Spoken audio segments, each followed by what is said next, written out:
After a storm finally passes, after the flood recedes or the fire dies down, the silence that follows is often the loudest sound you'll ever hear.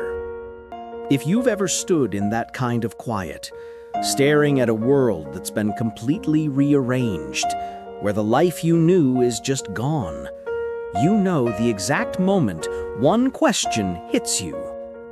What now?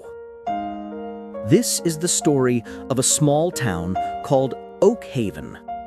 Before the hurricane, their biggest worry was a Little League game getting rained out. The day after, their only worry was where they would sleep. But in the silence that followed, something unexpected began to grow. The sound of the hurricane wasn't just noise. It was a physical force, a constant, roaring pressure that swallowed every thought, every prayer. For 12 endless hours, the people of Oak Haven weren't a community anymore. They were families huddled in the dark, listening to their world being torn apart. And then, as suddenly as it began, it was over. The silence that followed felt heavier than the storm itself. People stepped outside into streets they no longer recognized. Homes were flattened, landmarks erased, debris everywhere, like a puzzle with pieces missing. The destruction was so overwhelming that even sadness came later. First came confusion, a dizzy, sinking feeling that nothing made sense anymore. Thousands were left without homes, and the trauma of that night would leave a mark that no amount of rebuilding could fully erase. As days passed, shock faded, and despair quietly took its place. This is the part people rarely talk about, the private moments where hope feels impossible. For the Miller family, that moment came when they found their daughter's favorite teddy bear, half buried in mud, soaked, ruined. A tiny object that represented an entire life, now washed away. No power, no clean water, no homes, only rubble. But the real devastation wasn't just physical, it was emotional. A heavy, suffocating helplessness that made hope feel like something forbidden, something fragile. For many in Oak Haven, it felt like the storm didn't end. It simply changed form. Hope isn't just a feeling.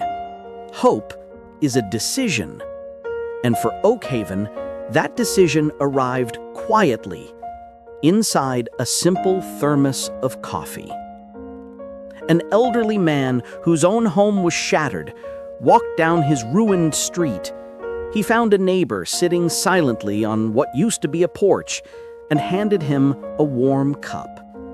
No advice, no speeches, just one question. What's first? That tiny act sparked something. A shift from wishing things were better to actually believing they could be. It reminded everyone that they weren't standing in the ruins alone. They were still a community, and their strength came from each other. What's first? That question spread through Oak Haven like a quiet wildfire. The recovery didn't begin with government trucks or official plans. It began with people. Neighbors clearing roads together, sharing tools, cooking meals for families they barely knew. Volunteers arrived, not as heroes, but as partners. A church basement became a supply hub. A school gym, now a shelter, filled with stories, tears, and the slow rebuilding of hope. And as towns around the world have done after tragedy, Oak Haven chose not just to rebuild, but to rebuild smarter and stronger. A greener, safer, more resilient community began to rise from the wreckage.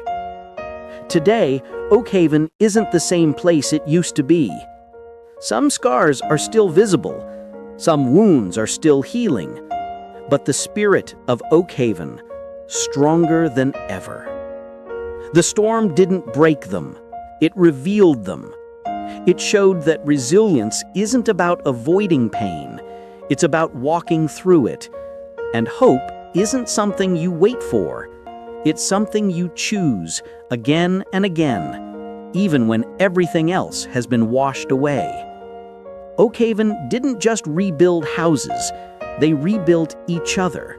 And in that process, they discovered a strength they never knew they had.